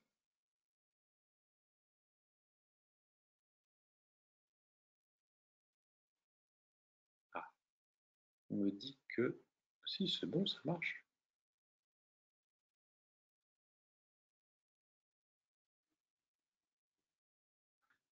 Alors, petite question, est-ce qu'on peut brancher le BenQ avec une entrée vidéo HDMI d'une Blackmagic Intensity Pro 4K? Oui, aucun problème. C'est compatible. Oui, puisque c'est un écran HDMI via. Alors, on montrera après dans les questions-réponses l'autre avec le SDI. Donc, je vous révèle, ça y est, tout le monde a voté. Allez, il y en a quelques-uns qui n'ont pas réagi encore. Et donc, je vais. Ah, voilà, très bien. Ça se réveille. On ferme le sondage et je partage les résultats. Et vous avez tout à fait raison, vous êtes quand même très nombreux à nous dire, bah oui, un musicien, il accorde son instrument avant de jouer. Dans 80% des cas, vous êtes d'accord avec ça. Pour autant, quand on travaille sur l'image, donc je vais cacher ça, et ouais, je masque les résultats. Pour autant, énormément de personnes dans le domaine des métiers de l'image, qu'ils soient photographes, vidéastes, streamers, ne calibrent pas leur écran. Et finalement, c'est comme de vouloir jouer d'un instrument dans un groupe de musique, alors qu'on ne s'est pas assuré que, ben, j'en sais rien, moi, la basse, la guitare, le piano ne jouent, enfin, l'idéal, c'est qu'ils jouent la même note. S'il y en a un qui joue pas la même note, eh bien, on va avoir quelque chose qui n'est pas du même niveau de qualité. Le truc, c'est que c'est vous, l'orchestre, vous n'êtes pas juste le joueur d'un instrument, vous êtes le multi-instrumentiste. On l'a vu, vous avez une caméra d'action, vous avez peut-être un bout de séquence fait sur un smartphone, Une tablette, autre chose tournée sur une tablette, une petite séquence un petit peu sérieuse là-dessus, et puis peut-être qu'on vous a prêté une caméra RED ou une ARRI pour faire juste une après-midi un shoot. Mais tout ça, c'est possible, mais en fait, c'est vous le multi-instrumentiste. Si vous n'êtes pas en mesure en fait, d'accorder les différents instruments sur le premier violon qui est votre écran, eh bien, vous n'aurez jamais le niveau de qualité que vous pourriez obtenir par ailleurs. Le calibrage des écrans, ce n'est pas un gadget, c'est quelque chose qui apporte énormément et qui permet de voir l'écart d'un instrument à un autre. Tout ça, bien sûr, on va le voir sur l'écran, mais l'écran lui-même, il doit obligatoirement être calibré, sinon vous pouvez être induit en erreur par un écran qui, typiquement, hein, on a ça très très souvent, les écrans grand public sont beaucoup trop lumineux d'abord et beaucoup trop bleus dans leur choix. C'est des choix commerciaux parce que rendre une image beaucoup trop bleue et trop lumineuse rend l'image plateuse. C'est un truc que vous pouvez utiliser si c'est pour vendre des vidéos, mais pour vous, votre écran, vous voulez qu'il soit neutre pour pouvoir voir la gueule du fichier que votre caméra a saisi. Et dans ce cadre-là, votre écran, vous le voulez neutre, bien calibré, et non pas ce qui est livré dans les écrans grand public ou les téléviseurs. Un petit exemple, chez Darty ou à la Fnac, on a au rayon télé des écrans avec des gens qui sont en train de jouer au foot. L'herbe vous paraît-elle d'une couleur normale? Non, fluo. On dirait que l'herbe vient de Fukushima ou de Tchernobyl, suivant votre choix, ou alors ça ressemble un petit peu à du petit pois anglais transgénique, mais ce n'est pas l'herbe qu'on trouve dans un vrai stade. Elle a reçu un traitement. Non, c'est tout simplement que l'écran a été réglé avec ce qu'on appelle le réglage showroom. Le réglage showroom, dans les magasins qui vendent des téléviseurs, c'est 9000 Kelvin, 450 candela, c'est-à-dire que c'est beaucoup trop lumineux et beaucoup trop bleu en termes de valeur du point blanc. Après un calibrage, on va nous viser typiquement 6500 Kelvin pour la vidéo. Oui, je vais retrouver. Et quelque chose autour de 80 candela, si on peut être en travail basse lumière, ou 100 candela en environnement de bureau. À peu près. Oui. Donc, on va calibrer notre écran, il va donner des couleurs correctes. Oui, elles ne sont pas flatteuses, c'est pas le but. Le but, c'est de voir vraiment votre fichier. Donc, c'est un peu cruel, mais au moins, on voit les petits détails. On peut voir les glitches ou les pétouilles, si on était… les artefacts qu'on ne verrait pas parfois si l'écran n'était pas correctement calibré. Donc, c'est un vrai outil de travail pour les professionnels. J'avais fermé le… Ce qu'il faut savoir aussi au niveau de la captation, c'est d'utiliser toute la puissance de votre machine, de votre appareil qui va capter, qu'on soit ici sur une caméra Panasonic ou sur un autre procédé de caméra de sport, à savoir utiliser un profil qui soit le profil RAW, le profil en français brut de la caméra. Donc se retrouver avec des fichiers qu'on va appeler des fichiers log, qui vont avoir la plage dynamique de colorimétrie la plus large, la plage colorimétrique et aussi la plage d'intensité de lumière. Et c'est avec cela où plus votre fichier il ne va pas peser le même poids, ça je ne vous le cache pas, plus le fichier est important et est source, plus il aura de facilité à se faire manipuler. Vous avez l'habitude de le faire avec vos photos, d'avoir quitté le format JPEG pour être allé vers du NEF si vous êtes Nikon, par exemple, du RET si vous, CET si vous êtes chez Canon. Et en fait, qu'est-ce qui se passe? C'est que vous allez même pouvoir changer les IL, les indices de lumière, donc sans affecter le fichier. Et ça, si vous le faites après en post-prod, je fais exprès l'analogie là-dessus, que ce soit une post-prod photo ou une post-prod vidéo, vous allez générer du gain. Et qui génère du gain va générer de l'artefact puisque vous allez augmenter des tons sombres. Vous allez chercher à avoir de la texture dans des tons sombres où il n'y en a pas, et ça va vous amener des aberrations chromatiques. Et des fois, il vaut mieux régler mieux son appareil et utiliser un format log RAW afin d'éviter ce problème.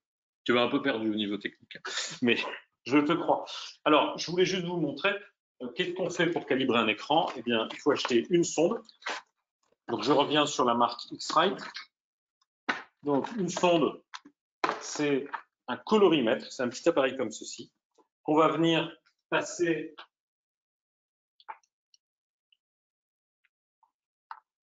sur l'écran. Il y a un petit contrepoids qu'on va positionner. Alors, le contrepoids, il suffit tout simplement de le régler pour être à l'équilibre. On met la sonde sur l'écran et comme ça, on va pouvoir calibrer l'écran. Ça prend 3 minutes, 3 clics et il faut le faire une fois par mois. Ce n'est pas très compliqué. Ces sondes valaient dans les 300 ou 400 € il y a une dizaine d'années. Aujourd'hui, on est sur un produit professionnel qui est autour de 229 € TTC. Ça, c'est la i1 Display Pro, c'est la plus vendue au monde. Il y a même une version qui permet d'étalonner les moniteurs enregistreurs Atomos avec un petit câble série qui est fourni en plus. Et puis, il y a la version i1 Display Pro Plus qui est sortie il y a quelques mois, qui va permettre d'étalonner tous les écrans, et là c'est important pour la post-prod vidéo, jusqu'avec des luminosités de 2000 nits. La Pro normale ne va pas aussi loin. Elle est limitée, je crois, autour de 1000 nits, et la Pro Plus va aller jusqu'à 2000 nits. Elle est aussi un tout petit peu plus précise sur pas mal de paramètres, mais elle est autour de 280 €. Donc voilà, c'est les deux sondes que je peux recommander pour la post-prod en vidéo. Tout à fait, et si jamais dans le cadre de la salle de post-production, ça arrive souvent, en fait, les réalisateurs, ils visualisent dans une salle où il y a une projection, les sondes permettent aussi de calibrer des vidéoprojecteurs.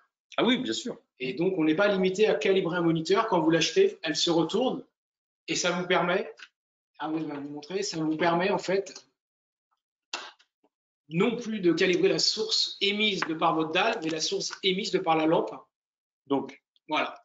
La petite sonde qui est ici, on va la poser tout simplement et elle va mesurer la lumière émise sur un écran par un vidéoprojecteur. On ne mesure pas la lumière qui sort du vidéoprojecteur, on mesure la lumière qui est reçue par l'écran, projetée sur l'écran. Et puis, elle a même un pas de vis, on peut la mettre sur un pied photo pour la positionner à l'endroit qu'on veut. Ça donne d'excellents résultats sur les vidéoprojecteurs. Ça prend un peu plus de temps. Calibrer un vidéoprojecteur, c'est à peu près 7-8 minutes. Par contre, c'est étonnant, beaucoup de vidéoprojecteurs, à partir de 1000 €, je dirais, hein, ne me sortez pas des vidéoprojecteurs nano, les tout petits là, leur colorimétrie est lamentable. Tous les portables, c'est bien pour faire joujou, mais vous n'aurez pas, si vous avez fait une vidéo un petit peu intéressante, n'utilisez pas des trop petits vidéoprojecteurs. Prenez des vidéoprojecteurs sérieux, donc c'est typiquement dans la gamme 1000 € et au-dessus. Ceux-là, quand on les calibre, je suis étonné, très souvent, ils dépassent très largement la gamme de couleurs sRGB. C'est-à-dire qu'un vidéoprojecteur bien calibré vous donne des couleurs plus précises et plus propres que votre portable. C'est pas du tout un gadget, ce sont de très bons outils, mais il faut les calibrer. Je ne sais pas si vous avez déjà essayé de régler un vidéoprojecteur avec les petits boutons qui sont sur le vidéoprojecteur, mais rien que pour faire le trapèze, c'est la mort. Alors les couleurs, n'essayez même pas, ils ne sont pas faits pour. Il faut utiliser une sonde comme ceci et le logiciel qui est fourni de toute façon avec, qui va vous permettre de les caler correctement au niveau couleur. Est-ce que tu veux rajouter quelque chose ou est-ce qu'on passe à la session questions-réponses? Est-ce qu'on a l'occasion de montrer dans Resolve ou on peut passer? Ah bah vas-y, voilà, c'est une très bonne idée. Allez, je te laisse la main. Pendant qu'il se prépare, je vous montre, on a parlé des chartes vidéo. Celle-ci, c'est la plus répandue pour la vidéo, mais celle-ci est aussi extrêmement appréciée parce qu'elle est très pratique. Elle est en 4 panneaux. Vous avez ces deux-ci, le gris, une charte qui est une mire de focus, la charte avec les couleurs, et ici, vous l'avez vu tout à l'heure quand on voulait utiliser les fonctions Zebra, ça va nous permettre d'exploiter pleinement la plage dynamique d'une caméra en allant du plus noir au plus blanc, et ça, c'est très utile. Et ce qui est très sympa, c'est pour ça qu'elle s'appelle Color Checker Passport, elle tient dans une poche, c'est le format d'un passeport, et ce coffret aussi, il est très solide, c'est fait pour pouvoir résister. Et là, je suis très content qu'Hervé ait lancé celle-là parce que, histoire de me rassurer, celle qui était à côté sur la table, c'est ma perso. Je l'aurais fait aussi avec la mienne parce que j'ai confiance. Et typiquement, celle-ci, je l'utilise au quotidien. Là, je te laisse voir s'il y a l'image. Je l'aurais fait également au quotidien parce qu'en fait, simplement, elle est protégée une fois qu'elle est fermée. Donc là, j'ai le. Attends, je vais juste ouvrir celui-là. Je ne sais pas ce qui est renvoyé, en fait, l'image qui est renvoyée là-bas. Donc là, ça va s'ouvrir. Voilà, j'ai juste besoin de ça. Mais attends. Ça. Voilà. Et puis, donc là, non, c'est pas celui-ci. Ce qu'on veut, c'est ça. C'est ici. Non. Ah, petit instant. C'est pas si évident. C'est dans cette-ci. Affiché. DaVinci Resolve. Merci. Donc, alors, je peux pousser un petit peu les palettes. Bien sûr. Ferme-la. On passera à la question-réponse. Je peux fermer les questions-réponses, sinon je vais avoir du mal sur. Vas-y. Petite manipulation. Donc, la charte étant dans le tournage, utilisée au tournage, on la récupère dans Resolve en post-prod. Et ça, c'est le métier de Stéphane, pas le mien. Il va vous montrer comment il l'utilise. Donc ici, c'est une petite séquence d'une amie à toi, c'est ça qui est danseuse? Oui, également. Et en fait, c'était pas la séquence que je voulais utiliser. Je voulais plutôt utiliser l'autre séquence. C'est juste, je me sépare de la.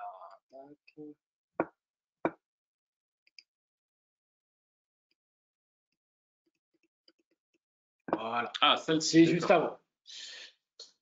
Donc, je vais aller à la campagne. Ça fait du bien, spécialement pour aller faire une petite vidéo pour illustrer les propos. Là, on est avant le tournage, donc l'idée, c'est parfait. Le clap n'a pas encore eu lieu et c'est tant mieux. Et c'est tant mieux, mais je vous dirai pourquoi après, parce que sinon, ça ne sera pas drôle. En fait, l'idée est très simple. Comme je vous expliquais, il ne faut pas rapprocher la charte de la caméra, il faut se rapprocher. Et c'est d'autant plus vrai que des fois, vous avez des drones, si on est dans le cadre d'images aériennes, qui n'ont simplement pas de zoom. Donc, on est obligé de se rapprocher. Donc là, qu'est-ce qui se passe? Je vais essayer de mettre ça à un endroit où ça ne me gêne pas trop. J'ai besoin d'accéder sur le petit bouton orange. Juste pour pas que ça me gêne. Voilà, super. Donc, j'ai filmé, comme vous le voyez, la charte ici. Je vais me remettre à une résolution encore plus petite pour que vous puissiez la voir en plein écran. Voilà. Tac.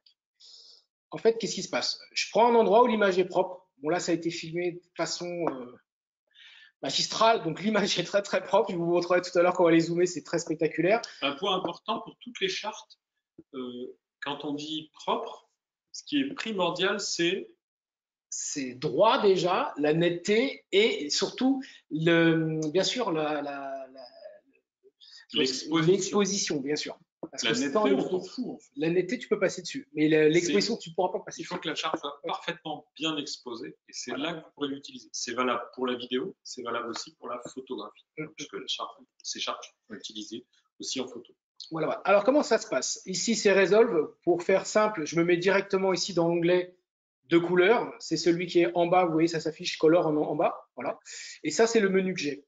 Donc, on va avoir deux choses à faire. On va avoir déjà à déclarer quelle est la charte que l'on utilise. Est-ce que je suis sur la vidéo A4 de ce format-là ou est-ce que je suis comme sur celle-ci, parce que ça a été filmé avec celle-là, sur la mienne. Donc, le Color Checker vidéo, le passeport, la petite. Il faut d'abord l'identifier, puisque comme elles sont codées dans le logiciel, afin que le traitement soit le bon. Donc, c'est tout simple. Vous prenez ici Match Color, je suis à gauche là, et doucement en bas, je vais ici la dérégler volontairement pour vous montrer. Le menu se déroule et voilà les deux choix. La Color Checker vidéo, la grande, ou en dessous, comme vous voyez, celle qui m'intéresse, la passeport. À partir de là, les choix qui s'offrent sont ici. Donc, on va prendre juste au-dessus la pipette où on va aller chercher le Color Chart. Le Color Chart, je vais vous le bouger parce que je l'avais déjà fait. Donc, je vais vous la mettre ailleurs. Je vais même vous la déformer. Voilà. Ça arrive à l'écran à la base en plein écran, afin que si vous avez zoomé dessus, bah, vous l'avez directement, et si vous ne l'avez pas zoomé, bah, il faut l'adapter. Et c'est là où l'intérêt est réel d'avoir les 4 petites encoches blanches que vous retrouvez sur toutes les chartes. Il s'agit de celle pour les drones, la méga pour les salles de concert ou les stades de foot, vous aurez toujours ce cas-là. Pourquoi les stades de foot et pourquoi la charge, je reviens dessus justement, c'est que de plus en plus, les images dans les grands stades sont filmées avec des rails caméras. Donc, ces rails caméras, elles ont aussi besoin de calibration. Il ne faut pas croire qu'il n'y ait que les caméras qui vont être sur le coin du stade, toutes, et celles-ci aussi s'y prêtent. Donc maintenant, on va zoomer un petit peu. Je vais passer à la souris, ça sera plus simple. Donc, je vais prendre 50%. Et en fait, je vais aller faire correspondre ici tous mes points à la charte.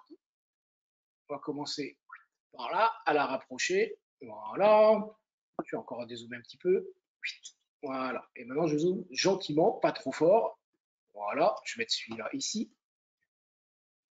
Celui-là ici. Un petit peu au-dessus. Hop. Voilà. Comme ça. Et je fais correspondre aux 4 points.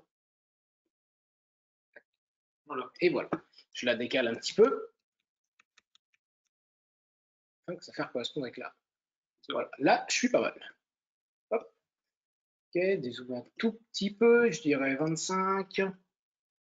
Voilà. Là, on a bien fait reconnaître au tracker les couleurs. Donc après, on passe dans la partie du milieu, ou dans la partie du milieu, vous voyez, vous avez la source. Si vous avez une caméra professionnelle qui a tourné, elle a un profil RAW, un profil brut défini en log, où vous allez le retrouver directement dans le menu. Vous avez tourné avec une ARRI, vous avez tourné avec une caméra RED ou autre, ça sera dedans. Vous pouvez la mettre en automatique, c'est pas un problème. Le mode de télévision broadcast, on n'en a pas parlé tout à l'heure, effectivement, la norme REC 709, c'est cette vidéo pour destination la télévision. Je vais laisser cette norme-là. Et c'est donc Color Space, l'environnement de couleur, d'espace de couleur, REC 709. À partir de là, vous avez juste à cliquer sur Match pour faire correspondre. Et là, vous voyez qu'instantanément, 2 choses se sont passées. Les couleurs ont été modifiées, mais également ici en bas, dans le Color Checker, en bas à gauche, des valeurs de correction.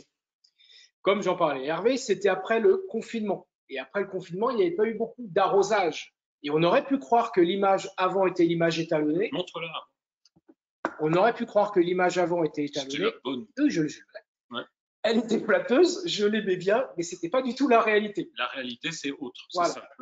Voilà un très bon exemple. Je remets. Voilà. Et ça, c'était les vraies couleurs que j'avais sur place. C'est d'autant plus vrai que là, j'ai fait et fini il n'y a pas très très longtemps un tournage pour le cinéma et il y avait un tournage de pelouse. On avait le tournage avec les caméras cinéma au sol et on avait ma partie, j'étais responsable des images aériennes, la partie aérienne. Et la correspondance de la pelouse, ça peut vous tromper. Et au montage, ça va se voir, ça va apparaître presque comme un faux plan, je dirais. Donc voilà. Donc à partir de là, la correction est effectuée et vous pouvez l'enregistrer comme un preset et l'appliquer à toute votre séquence qui sera filmée dans cette direction. Très bien, merci beaucoup. Alors, ce qui est intéressant, c'est de voir que là, du coup, on a retrouvé les vraies couleurs de la scène. Ça ne m'empêche pas ou ça ne t'empêche pas derrière de venir les modifier. Mais au moins, tu sais quel était ton point de départ. J'ai plusieurs caméras. Là, elles sont toutes unifiées. En multicaméra, c'est hyper important de pouvoir les étalonner l'une à l'autre. On va passer à la session questions-réponses parce que là, au niveau du timing, sinon, on va être un petit peu trop court. Très bien. Tu peux rafficher la petite fenêtre et puis on réchange de place si tu as envie. Ça marche. Et voilà. Est-ce qu'on est repassé sur… On la souris si tu veux. La caméra. Est-ce que là, on est bien affiché? Nickel. On voulait expliquer aussi qu'il est possible d'utiliser un adaptateur. Ah oui, vas-y, montre ça. Ça, très important. Alors ça, c'est une question qui pourrait arriver. Peut-être que quelqu'un l'a posée. Est-ce que je peux déployer un écran qui aurait une entrée HDMI pour le faire se comporter exactement comme un moniteur de contrôle. Voilà. En fait, la question se pose même autrement. Simplement, les caméras professionnelles vont avoir une sortie SDI, donc un flux 10 bits souvent non compressé d'extrême qualité. Et en fait, vous allez souvent être, même pour travailler à la maison, obligé de passer par une carte graphique externe. C'est souvent un châssis, j'en ai eu. C'est gros, ça marche très bien. Aujourd'hui, ils ont résolu le problème, c'est que vous allez pouvoir vous en servir comme caméra de monitoring. Donc, pour cela, il va vous falloir une interface qui va être capable de transformer le signal numérique SDI vers du HDMI. Et en plus, sur ce type de matériel, vous allez en plus avoir le monitoring, c'est-à-dire continuer d'afficher ce que vous voulez. Donc, d'un côté, vous avez vos SDI et de l'autre côté, vous sortez en HDMI. Vous pouvez donc utiliser l'écran BenQ en monitoring. D'accord. D'une caméra professionnelle ou de toute caméra sortant, caméra de ralenti ou autre, sortant avec une sortie SDI, ça ne sera pas un problème. Très bien. Ce que vous voyez ici sur les écrans, c'est l'utilisation de la charte XL. Color Checker XL, puisque c'est une question. Hein. D'accord. Dans une utilisation de drone, oui. Ce qu'il faut savoir, c'est que la majorité des drones ont une optique plutôt grand angle, oui. Et que de toute façon, on ne pourra pas utiliser une charte de petite taille. Non. Surtout que le drone, comme tu le disais, pour des questions de stabilisation, on va typiquement filmer en grand angle et on sera peut-être à 7-8 mètres. Donc les petites chartes, ce n'est pas la peine. Donc ici, par exemple, on est en utilisation de la charte sur un terrain avec quelqu'un qui nous fait du VTT en mode assez violent d'ailleurs, avec des petites pirouettes et tout ce qu'il faut. Je ne sais pas si c'est un BMX. Non, c'est un mountain bike. Un mountain bike. Voilà. Et en fait, ici, là, si vous regardez la vidéo sur le YouTube, puisqu'elle est disponible, vous verrez qu'il est au bord d'une falaise et que le drone est vraiment beaucoup plus haut et qu'on va venir se rapprocher pour capter la charte et après, l'étalonnage est réalisé. Je vous enverrai, c'est une petite vidéo qui fait 1 minute, je vous enverrai le lien, comme ça vous pourrez voir comment c'est intégré. On vous enverra ce lien sous forme d'un message à la suite de ce webinaire. Oui. Alors, dans les questions, donc on nous demande les références, le N-gris de la charte, comment l'utiliser, le gris neutre de la charte, comment l'utiliser? Pour faire une balance de votre caméra. D'ailleurs, en vidéo comme en photo, c'est facile. Voilà. Donc là, c'est simple, vous passez votre caméra en mode manuel, vous allez dans balance des blancs, et l'erreur à ne pas commettre, c'est de prendre les contours, bien sûr, vous ne prenez pas les bords. Donc, il faut être zoomé dedans. Généralement, prenez une marge de sécurité, je dirais, de 2 cm, et ça va vous permettre à ce moment-là de ne pas bouger. Vous appuyez sur Preset, c'est instantané, soit il y a un bip, soit la caméra, vous allez le voir à l'écran de monitoring, tout de suite étalonne par rapport à ça. Si vous étiez en intérieur ou à l'extérieur, l'image elle va être plus jaune ou elle va être plus bleue, et ça va vous permettre tout de suite de savoir que la mise de la balance des blancs a été réalisée, d'autant qu'après vous aurez un logo où ça vous mettra qu'elle est sur une balance personnalisée et plus standard. Très bien. Et puis ça permet, donc, quand on fait cette balance, de caler aussi les couleurs de l'écran de contrôle de la caméra. Et c'est pour ça aussi qu'on peut étalonner un moniteur enregistreur comme les Atomos. Il y a d'autres marques, mais par exemple. Question suivante, si tu es d'accord, je vais y répondre. C'est quoi les différentes chartes? Parce qu'on m'a redemandé les références. Donc, i1 Display Pro, c'est la plus vendue au monde, autour de 229 €, qui permet de calibrer tout ce qui est écran, mais aussi tous les vidéoprojecteurs, avec le calibrage aussi bien pour la photo que pour la vidéo, et qui permet aussi ce qu'on appelle le calibrage hardware. Pour ceux qui connaissent, c'est spécifiquement pour les écrans professionnels, c'est le cas de tous les écrans BenQ qu'on vous présente ici, mais aussi des écrans ISO, notamment la gamme ColorEdge, qui est un petit peu la Rolls-Royce des écrans, on peut le dire, en écran informatique. La version i1 Display Pro Plus monte à 2000 nits, et ce sont des colorimètres. Il existe aussi des produits qui sont des spectrophotomètres, Et j'en ai un dans ma petite valise là-bas, métallique. Tu veux bien aller me le chercher? Et donc ça, ce sont des sondes pour l'écran qui sont des colorimètres. Les spectrophotomètres peuvent intéresser les gens qui sont dans la photographie, puisqu'ils vont permettre de calibrer les écrans, mais ils vont aussi permettre d'étalonner une imprimante. Alors en vidéo, aucun intérêt, mais évidemment, pour la photo, c'est intéressant. Alors on est sur quelque chose qui est un petit peu plus coûteux. On est autour de 400 €. Et vous voyez que ça ressemble un peu à un mètre à ruban. Et ça s'appelle le Ion Studio. C'est pas pour les studios vidéo, c'est le studio de tirage photo. Et ça permet de calibrer les écrans, les vidéoprojecteurs, les scanners et les imprimantes. Juste pour que vous sachiez ce qui existe comme produit. Donc comme je vous l'ai dit, 229, la version Pro, Ion Display Pro plus avancée autour de 280 et on est autour de 400 €, mais lui il fait un petit peu de tout, c'est le 4x4 de la couleur.